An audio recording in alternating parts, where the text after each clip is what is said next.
Southeast Radio's Business Matters with Karl Fitzpatrick. Southeast Radio.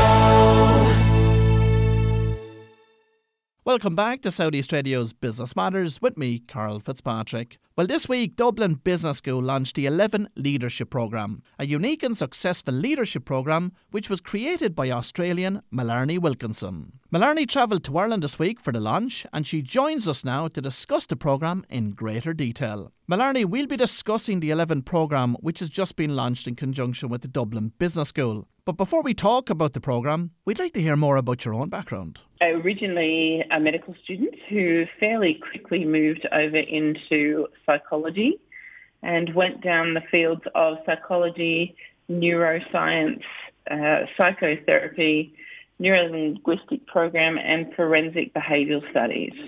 So basically I'm a behavioural scientist who looks forensically at all different behaviours in all different industries. So, what did your expertise in the area of behavioural science tell you about entrepreneurship and perhaps some of the skills that are lacking in the business world? From an entrepreneurial perspective, a lot of learning programs or training programs are kind of built on skills-based learning, otherwise known as competency-based learning. And 11 kind of stands for the 11 attributes of exceptional leadership. And we really firmly believe that if you have those attributes, you're an exceptional human being who just happens to be a leader. Now, from an entrepreneurial perspective, you need most of those in order to have the belief, the drive, the tenacity, the resilience, the optimism to make the business go amongst hard times. In the business world, again, it's competency-based learning rather than who am I and how will I best succeed at this based on what it is that I need to know about myself now. So what triggered the creation of the 11 programme? I had a privileged position where I travelled the world for 18 months evaluating leadership programs across the globe, including Wharton, Harvard and Stanford. And I really fundamentally believe that 3 levels beneath what it is that we think we need to know is actually where the knowledge sits. Now, what I mean by that is that number one program in the world for the last 5 years is change management. Transformational change, restructures and strategies are driving business changes. But it's not how we talk about change or communication strategy around change that the success factor of these things sit. We aren't afraid of change as human beings whatsoever. We're neurologically wired to be predisposed to love change in every way. But what we are worried about is the loss that the change represents. So when we look at 11, we look at the innate behaviours that sit behind the obvious thing that the business world thinks it needs, like change management. But the reality is we need to worry about our fears associated with change. There's a famous quote in business that says, "We don't know what we don't know." Yes, I believe that we don't know what we don't know. The next step to a quote like that would be, but we do know what we're curious to learn. And curiosity, I guess, leaning into discomfort is something that we tend to avoid as adults, but it's actually where the most learning sits. So if we don't know, we're comfortable in not knowing. The discomfort is where knowing will exist. Now, you had the opportunity, as you say, to review some of the best management programmes in the world. So what ingredients were those programmes, such as the programme at Harvard, lacking? That level of self-awareness. We can all learn a structure or a strategy, but who are we amongst a structure or a strategy is kind of what they were missing. So what they were really good at is cohort learning and putting a group of like-minded individuals across many industries in the room to learn from one another. That was spot on. And 11 has definitely adapted that methodology of learning. But when it comes to learning new skills, techniques, whether it be disruptive innovation or whether it be feedback processes or whether it be command and control management styles, we have to understand why we have a need to behave that way before we can fundamentally change the skill. And that's what I believe that they were missing. And on that basis, how does the 11 programme challenge the mindset of current leadership executives? Well, we are a really strong neuroscience-based program, and I know that that's bandied around quite a bit at the moment, but aligning with DBS, firstly, an innovative, agile brand, we really wanted to have a strong academic structure. So the neuroscience is a really strong academic structure for us. We wanted to be very clear that everything we have built within 11 has a really strong scientific construct and a really strong psychological construct. not just skills-based learning. So for 11, we want to be very, very clear that the who you are comes before the what you do, and the what you do comes before the ability and need to disrupt. So is it true to say that it's a journey of self-discovery? It is an enormous journey of self-discovery underpinned by curiosity, and you will absolutely get to know who you are and the value which you bring to the world before you try and do anything with the world. And what's your approach to the programme? What is the methodology behind it? The methodology is really kind of understanding the concept of self. So the hero's journey, we look at neuroscience, psychometrics.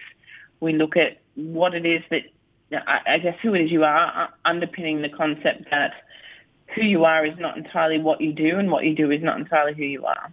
So the first three modules are self-driven, cognitive bias, subconscious triggers, who you are and how you're perceived. The second three modules really look at the ability to connect and communicate, and we also teach human profiling, which is my background. And then the last section is all about human-centered design and dynamic disruption. So the programme is called 11, and 11 is deemed to be the 11 core leadership attributes which the programme promotes. What are these 11 leadership attributes that you refer to? Firstly, I'll tell you a little bit about the grounding of those attributes. The attributes were something that the military used very, very strongly, and it was more around the who you are amongst the skill. We all know how to complete the foundation of doing a task within, I guess, a critical situation or a crisis situation, but who you are in bringing that task to life was part of what we wanted to put forward. The attributes are adaptability, authenticity, awareness, bravery, vulnerability, communication, connection, innovation, creativity, empathy, and awareness. And have you found that these attributes exist within our executives, but perhaps are underutilised? Oh, absolutely. I think that we'd all like to be considered as empathetic and vulnerable leaders, but the statistics tell us that less than 30% of us achieve that at the level in which it's required on any given day. So part of climbing up the ladder in our program is definitely aligned to C-suite executives. The higher up the ladder you go, the more aloof you become in leadership. In fact, the latest phenomenon of leadership is what we call leadership loneliness, that you are there to solve the problems of the universe, but never allowed to actually identify that you have one of your own. And just on the topic of problem solving, does the programme provide any particular process for how executives and leaders should approach problem solving? Problem solving is such a diverse statement. It's almost like saying I want to be a better communicator. And there are so many remits that sit within that. The ability to solve a problem, and if I look at the construct, I'm saying that we look at three levels below the obvious behaviour. What I'm saying is the ability to problem solve. We may problem solve because we have a command and control leadership style, so we'll problem solve in relation to that.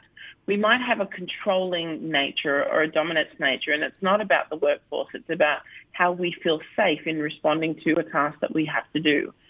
Decision-making itself really does depend on what sits behind it in your need to succeed behind the decision that you have to make. Unfortunately, that always has, not always, but sometimes has a negative output. So to be controlling in nature and leadership within an organisation means that you have a workforce questioning their own ability and leaving because they no longer want to be questioned. So ability to make decisions really does stem with what it is that you need in order to have that certainty in to make them. And what approach do you recommend somebody takes in relation to decision making within businesses? I think you have to know, firstly, yourself, and secondly, the ecosystem. We're not making decisions in isolation. And if we are leaders sitting at a C-suite level, unfortunately, there's also this phenomenon that C-suite level sits between the board or the stakeholders and shareholders and the workforce. So you're never always going to please any one particular group of the ecosystem around making the decisions. You can only best weigh up the dynamics of the entire environment. And sometimes that causes us to make no decision, and sometimes that causes us to make a one-sided decision. understanding the best way to make the decision for the ecosystem using what it is that you know how to do is probably the best way to make decisions. And does the programme promote any specific style of leadership? I would probably say no. It's really strong psychological constructs. It's not like anything else. So tell us about your partnership with Kaplan and how this has benefited the programme. So part of the program was actually written by the head of neuroscience at Harvard University. Kaplan have a really strong global influence and, I guess, reputation in the market. So Kaplan was probably one of the most innovative and agile organisations ready to work through a leadership program that looked like this. And when we knocked on the doors and said, this is what we're doing, they never once hesitated that this was what leadership represented for them in the future. And the 11 programme was launched in your native Australia back in 2017. So what results has the programme delivered over the past few years? We've worked with enormous amounts of industries that we never thought that we would ever kind of get an insight in, industries such as construction and health and government and elite sports, which was, probably the most disruptive disruptive customer to our business model. So I think that the outcomes have been definitely within organisations. If we do programs within entire organisations, we are fundamentally changing the culture within that organisation. And what 11 does really, really well is crisis leadership. We float into organisations that are going through restructures, going through change, in transformation strategies, have low-end culture, high attrition. We work with, I guess, behavioural change in the much quicker remit than what 18 months predicts other organisations do. And what would you say to those that think that the only way to change the culture within an organisation is to change the people? I think it's to change the people and their behaviour system. So it's not the people itself. It's not the ins and outs and we go in the chopping block. It's understanding why everybody does the job that they do, the value that they bring to the job that they do, and the need for external validation around the job that they do can be minimised, therefore holding through a more independent workforce. Now, in terms of changing the behaviour within an organisation, people will say that that's more of an art than a science. I'm a scientist, so I would say that it is definitely more of a science. The art, I guess, is the willingness to do so. So if you look at art in a belief system of those people believe that they are creative or they're not creative, what you think is true will be true. I think that science underpins everything that 11 does, and understanding the ability of your brain and how it is you value the world, perceive the world and get validation from the world can only make you a better leader. And how has the 11 programme evolved since it commenced back in 2017? Well, we were working with the C-suite executives. We've also now developed platforms that work with key decision makers and entrepreneurs as well. At Dublin Business School are also taking on the charge of future leader programs in about 6 months' time. And our presence in elite sports worldwide has been probably faster growing than we ever thought was possible. So what can you tell us about the programme which will be run in conjunction with the Dublin Business School? Well, Dublin Business School have been incredibly embracing of what is a very new concept to the Irish market. Dublin Business School are well set up to be disruptive and innovative to this particular market with a really, really strong brand.